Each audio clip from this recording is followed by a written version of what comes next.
السلام علیکم ورحمۃ اللہ۔ دیکھیے رفیق صاحب، تائید کرنے والے تو کافی مل جاتے ہیں، ساتھ چلنے کے لیے کوئی تیار نہیں، اور اگر کوئی ساتھ چلتا بھی ہے تو وقتی طور پر تھوڑا سا آگے جا کے رک جاتا ہے، پھر سوچتا ہے اور آگے چلوں یا ادھر ہی رک جاؤں۔ کچھ رک جاتے ہیں، کچھ واپس پلٹ جاتے ہیں۔ ہمیں تو مکمل باغی چاہیے، مکمل جو اس کفر و شرک کے باغی ہوں، اس سسٹم کے باغی ہوں،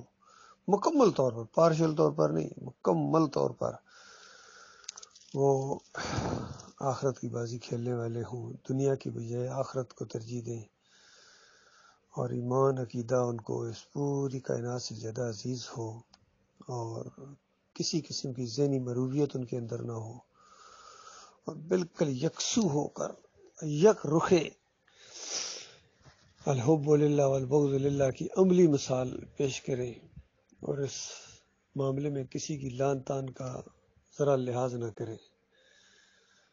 چھوٹے بڑے کا لحاظ کیے بغیر کسی پر چوٹ لگے کوئی ناراض ہو اللہ کے معاملے میں، اللہ کے راستے میں چوٹ کھانا وہ اپنی سعادت سمجھے، اللہ کا احسان سمجھے، مالک سے استقامت کی دعائیں مانگے اور کھل کے سامنے آئے۔ یہ ڈر ڈر کے اندروں اندر اس طرح کرنے والے یہ زیادہ دیر نہیں چل سکتے ہیں۔ میں بڑا تجربہ ہوا ہے اس فیلڈ کے اندر، جو چند دن زندگی ملی اللہ کے بندوں، یعنی یہ بہت عارضی ہے،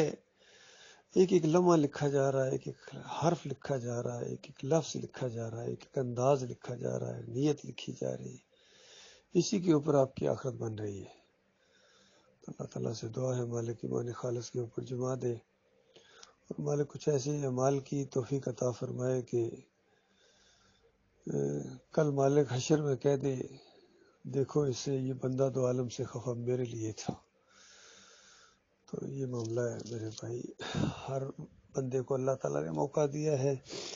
دیکھیے انبیاء کو اللہ تعالیٰ نے آزمائشوں میں ڈالا، کس طرح وہ کھرے اور سچے ثابت ہوئے، وہ وقت بھی گزر گیا، ان کے مخالفین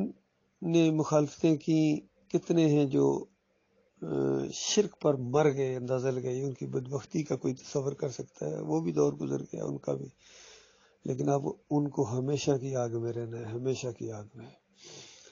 پھر اس کے بعد دیکھیے آخری نبی محمد صلی اللہ علیہ وآلہ وسلم کے اوپر کون سی ایسی تکلیف ہے جو نہیں آئی، اللہ کے لیے کتنی چیزیں برداشت کی ہیں انہوں نے، کوئی چیز چھپائی نہیں، گھبرائے نہیں، دبے نہیں ہے، ذہنی مروبیت نہیں ہوئی ہے، بلکہ اللہ کا شکر ادا کرتے ہوئے آگے بڑھتے گئے اور اپنی سنت پیچھے چھوڑ کے گئے ہیں۔ پھر صحابہ کرام نے کیسی کیسی مثالیں پیش کی ہیں، ابو بکر صدیق رضی اللہ تعالیٰ، عمر بن خطاب، عثمان رضی اللہ تعالیٰ، صحابہ کی کیسے کیسے واقعات ہیں،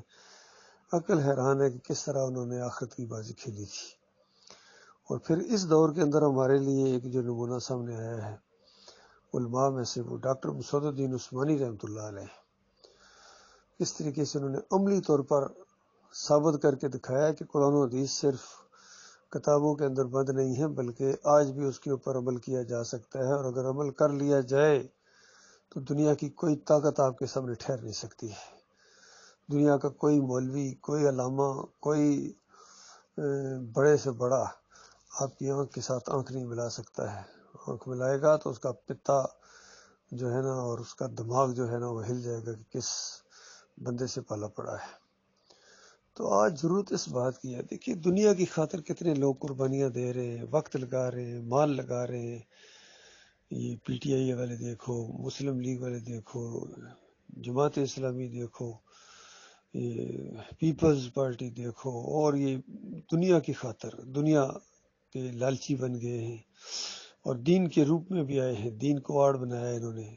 فراڈ کرتے ہیں، فراڈیے اللہ کو دھوکہ دیتے ہیں،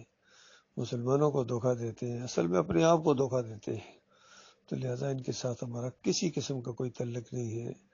اور بال برابر ان کی تائید کرنا یا ان کو سپورٹ کرنا ہم دین اسلام کو کمزور کرنے کے مترادف سمجھے، چونکہ یہ اللہ کی پارٹی ہے۔ دیکھیے ایک پارٹی والا اگر دوسری پارٹی والوں کے ساتھ ہمدردیاں رکھے اس کو لوٹا کہا جاتا ہے، تو اسی طرح جو مذہبی لوٹے ہوتے ہیں جو اللہ کے دین کا بھی نام لیں اور پھر ہمدردیاں دوسروں کے ساتھ ہوں، یہ مذہبی لوٹے ہیں۔ اور دیکھیے اگر کوئی ایک پارٹی کو چھوڑ کے دوسری پارٹی میں جاتا ہے، جس طرح آج کل عمران خان کے کچھ لوگ اس کو چھوڑ رہے ہیں، تو وہ کس قدر دیکھیے ان کو کس اینگل سے لیتا ہے کہ ٹھیک ہے گند نکل رہا ہے۔ اسی طریقے سے جو مومنوں کی جماعت سبیل المومنین جو اس دور کے اندر بنی تھی ڈاکٹر مسعود الدین عثمانی رحمۃ اللہ علیہ کے ذریعے، اس کو بھی وقتاً فوقتاً لوگ چھوڑتے رہے۔ اصل میں وہ بڑے جلد باز نکلے، انہوں نے صبر نہیں کیا، چونکہ دعوت کے اندر اٹریکشن بہت زیادہ ہے کہ اگر تم یہ دعوت لے کر اٹھو تمہارے سارے مسائل بھی حل ہو جائیں گے، دنیا میں بھی تمہیں اللہ تعالیٰ عزت دے گا، دنیا کی بادشاہی دے گا، خلافت دے گا، اور آخرت میں جنت کی بادشاہی کا تاج تمہارے سروں کے اوپر رکھا جائے گا۔ تو اس میں بہت بڑی ایک آفر ہے، بہت بڑا پیکج ہے، تو لوگ آتے ہیں اس طرف، سنتے ہیں جو، لیکن وہ سمجھتے ہیں چند دنوں کے بعد یہ معاملہ ہو جائے گا، لیکن ایسا ہوتا نہیں ہے۔ وہ تو اللہ کے اختیار میں چند دنوں میں کر دے، چند لمحوں میں وہ کر سکتا ہے، ایک رات کے اندر پانسا پلٹ سکتا ہے، اور اس میں 10 سال بھی لگ سکتے ہیں، 10,000 سال بھی لگ سکتے ہیں۔ تو اصل میں اللہ تعالیٰ تو یہ دیکھتا ہے کہ وہ فیصلہ کون کرتا ہے، جو آخری عزائم کو مضبوط کرنے والا فیصلہ ہوتا ہے اور اس راستے میں قدم ڈال دینا، یہ کون کرتا ہے کہ بس آخری سانس تک میں اسی ایمان عقیدے کو لے کے جاؤں گا، اللہ کے فضل و کرم سے، اللہ کی توفیق سے، کہ میں اپنی بڑائی نہیں، اس انداز سے نہیں، یہ اللہ ہی جس کو قائم رکھے گا وہ قائم رہیں گے۔ اور یہ گند نکلتا ہے، تطہیری عمل اس جماعت کا حصہ ہے، اللہ کے اس منصوبے کا حصہ ہے، تطہیری عمل ہوتا ہے اس جماعت کے اندر بھی۔ ڈاکٹر صاحب کی زندگی میں ایک بڑا گروہ نکل گیا تھا کمال عثمانی کے نام سے، مساجد لے گیا، کتنی تعداد لے گیا، پھر اسی مولویوں کے پیچھے اجرتی بن گیا اور دنیا کا وہ شوقین بن گیا، تو اس طرح ایمان سے اس نے پیچھے ہٹا ہے۔ پھر ڈاکٹر صاحب کی وفات کے بعد کتنے لوگ ہیں، امیر بادشاہ، عبدالقادر سومرو، پھر عبدالہادی، پھر یہ مولوی بشیر ملتانی پیچھے ہٹایا، پھر اور بھی کتنے جو لوگ تھے، نور اللہ وہاں اس علاقے سے، پھر یہ بخت زادہ گروپ نکلا، غضنفر نکلا، اور پھر آخر میں آ کے سرفراز اپنے ایک گروپ کو لے کے علیحدہ ہوا ہے۔ کتنے پھر وہ ٹکڑوں میں بٹے ہیں، ایک فیاض محمود کی زیر نگرانی ہے، ایک اختر بیگ کی زیر نگرانی ہے، ایک یعقوب علی کی زیر نگرانی ہے، سارے ہٹتے گئے ہیں آہستہ آہستہ اس مشن سے، اس دعوت سے۔ اور پھر یہ آخر میں آ کے 2017 کے اندر محمد حنیف نے وہی کام کیا جو کمال عثمانی نے کیا تھا، ایک بڑے گروہ کو لے کے، مساجد کو لے کے ڈاکٹر عثمانی رحمۃ اللہ علیہ کی جماعت سے علیحدہ ہو گیا، اور عقیدے کے اندر خرابی لایا ہے، اور الزام لگاتا ہے ڈاکٹر عثمانی رحمۃ اللہ علیہ کے اوپر بھی کہ وہ بھی یہی عقیدہ رکھتے تھے۔ یہ بالکل وہی بات ہے جو سامری نے کہا تھا، سامری نے کہا تھا کہ موسیٰ علیہ السلام کے بارے میں کہ دیکھو موسیٰ کا بھی الہ یہ ہے، یہ بچڑا موسیٰ یہاں بھول کے، یعنی وہ بھی پھر ان کی تورات کے اندر لکھا ہوا ہے کہ اس بچڑے کو جب بنایا سامری نے تو سب سے پہلے جو ہے وہ ہارون علیہ السلام نے اس کی نظر و نیاز کی تھی، اندازہ لگائیے۔ پھر اسی طرح یہ تبلیغی نصاب کے اندر لکھا ہوا کہ واسطے وسیلے کا شرک کوئی بری چیز نہیں ہے، یہ تو نبی علیہ السلام بتا کے گئے ہیں کہ سب سے پہلے آدم علیہ السلام نے واسطہ وسیلہ دیا تھا تب توبہ قبول ہوئی تھی۔ اس طرح الزام لگانے والے یہ انبیاء کے اوپر،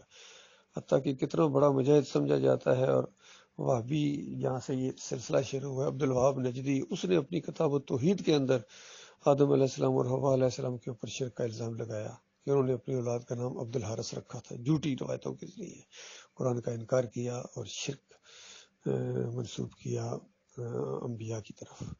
بالکل ان سب سے بڑا الزام، سب سے بڑا یہودیوں سے، یہودیوں نے اپنی کتابوں کے اندر لگائے انبیاء کے اوپر، عیسائیوں نے لگائے، ان سب سے بڑا جرم اور الزام جو لگایا یہ محمد حنیف نے دعوت القرآن تفسیر کے اندر، اندازہ لگائیے، 2 نبیوں جلیل القدر انبیاء کے اوپر، مجاہدوں کا خاندان جو ہے، یوسف علیہ السلام اور یعقوب علیہ السلام کے اوپر الزام لگایا کہ انہوں نے آپس میں ایک دوسرے کو سجدے کیے تھے، اندازہ لگائیے۔ انبیاء سجدے کرنے آتے تھے بندوں کے سامنے، ہیں کہ سجدوں سے منع کرنے آتے تھے، اتنی بات بھی سمجھ نہیں آ رہی ہے۔ اب اگر کوئی اٹھ کے کہے کہ کسی نبی نے کسی اور کی غیر اللہ کی نظر و نیاز کی، یا کسی کا نعرہ لگایا، مدد کے لیے پکارا، تو کوئی مانے گا؟ کیوں؟ انبیاء تو ان چیزوں کے خلاف ہوتے ہیں۔ سجدہ تو ان سب میں سب سے اوپر والا ایک چیز ہے، جو اللہ کے علاوہ کسی اور کے لیے کیا جائے تو یہ شرک ہے، کسی نبی ولی کو سجدہ کرنا۔ انسان جو ہے یہ اللہ کی بندگی کے لیے بنایا گیا ہے، اس نے کسی اور کے سامنے نہیں جھکنا ہے، کسی اور کے سامنے ذرا سا بھی سر جھکانا بادشاہوں کے سامنے یہ شرک کے زمرے میں آتا ہے۔ جس طرح آج کل فیاض محمود ڈاکٹر عثمانی رحمۃ اللہ علیہ کے ساتھی ہونے کا دعویٰ کرتے ہیں اور اس شرک کی تائید بھی کر رہے ہیں کہ یہ بادشاہوں کے سامنے سجدہ کرنا یہ شرک کہاں سے آ گیا، یہ تو ان کی تکریم ہے جو اللہ نے ان کو عطا فرمائی ہے۔ اندازہ لگائیے ہر ظالم جو بھی اٹھتا ہے اللہ کی طرف منسوب کرتا ہے۔ یہی چیز یعقوب علی کر رہے ہیں، یہی اختر بیگ کر رہا ہے، سارے لگے ہوئے ہیں ایک سے ایک بڑھ کر۔ اور جو پرانے لوگ ہیں وہ بالکل گونگے شیطان بن کے، چاہے ارشد ظفر ہو، اشرف کشمیری ہو، کفایت اللہ فاروقی ہو، یہ ہمارے اپنے لطیف صاحب ہو، وہ بھی بس ختم ہو گئے، بولنا ان کے بس کی بات نہیں ہے۔ تو ہی باقی ہر جگہ جائیں گے، ہر جگہ جا کے بولیں گے، کوئی سیاسی محفل ہو، کوئی دنیا کے معاملات ہو، آگے بڑھیں گے بولیں گے، لیکن اللہ کے دین کے معاملے میں ایسے یہ چپ سادھ لیے انہوں نے۔ کوئی بات نہیں، ہر ایک اپنا اپنا عمل سمیٹ رہا ہے بھائی۔ ہم تو انشاءاللہ بولتے رہیں گے، زبان سے جہاد کرتے رہیں گے انشاءاللہ، کیونکہ یہ بھی بہت بڑا جہاد ہے۔ نبی علیہ السلام نے فرمایا سب سے بڑا یعنی ایمان وہ یہ ہے کہ طاقت کے ذریعے، یعنی طاقت حاصل کرنے کی کوشش کی جائے اس کفر و شرک کا جنازہ نکالنے کے لیے، یہ سب سے بڑا جہاد ہے۔ یہ کوشش جب کی جائے، اور اگر وہ نہیں ہو سکتی ہے، کوئی اتنی نہیں آگے بڑھ سکتا ہے، تو کم از کم زبان تو کھولے، زبان کھولے، یہ بھی بہت بڑا جہاد ہے۔ یہ مومن ہیں ایسے لوگ، اور اتنا بھی نہیں کر سکتے ہو تو شرک اور کفر سے نفرت اور بیزاری کا اعلان کرو، اس کے اندر شامل کیوں ہو جاتے ہو؟ نفرت کرو ان سے، دل کے اندر سے ہونک اٹھے ان کے لیے۔ اگر تم بیان نہیں کر سکتے ہو تو کم از کم ان کے اندر شامل تو مت ہو، یہ آخری درجے کا ایمان ہے۔ تو انشاءاللہ ہم بولتے رہیں گے، اور ہماری کوشش یہی ہے کہ اللہ کی یہ دعوت پوری دنیا کے اندر پھیلے، اور ایک مضبوط اجتماعیت کے ساتھ یہ دعوت آگے بڑھے، اور انشاءاللہ کفر و شرک کا جنازہ اٹھے۔ ہم دیکھ پائیں یا نہ دیکھ پائیں، اللہ چاہے تو ہمیں اپنی آنکھوں سے دکھا کے ہماری آنکھوں کو ٹھنڈا کرے گا، کفر و شرک کا جنازہ اٹھے گا۔ نہ مورتیاں رہیں گی، نہ مندر رہیں گے، نہ گنبد رہیں گے، نہ مزار رہیں گے، نہ عرس اور میلے رہیں گے، نہ واسطے وسیلے رہیں گے، نہ سجدہ تعظیمی والے رہیں گے، اور نہ یہ جمہوریت کا شیطانی نظام رہے گا۔ اللہ کا نظام دنیا میں بھی قائم ہو، اور کفر و شرک کا جنازہ اٹھائے، اور مالک ہم ان سارے کافروں کے اوپر، مشرکوں کے اوپر، مرتدین کے اوپر اور باغیوں کے اوپر اللہ تعالیٰ غلبہ عطا فرما دے۔ وہ بڑی طاقت والا ہے، بڑی قدرت والا ہے، عزت والا رب ہے، اور چاہے تو ہمیں ایمان کی حالت میں اپنے پاس شہادت کی موت کے ساتھ بلا لے مالک، اور یہ سلسلہ چلتا رہے، ہمارے لیے صدقہ جاریہ بن دے، اور آگے جا کے اس دعوت نے غلبہ پکڑنا ہی پکڑنا ہے۔ یہ ایسی حقیقت ہے جیسے میں بول رہا ہوں، اور ایسی حقیقت ہے جیسے آپ لوگ اس کو سن رہے ہیں،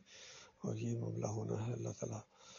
حق کے اوپر قائم رہنے، حق کو سمجھنے اور اس کی اتباع اور پیروی کی توفیق عطا فرمائے، اور باطل کو سمجھنے اور اس سے نفرت اور بیزاری کی توفیق عطا فرمائے مالک۔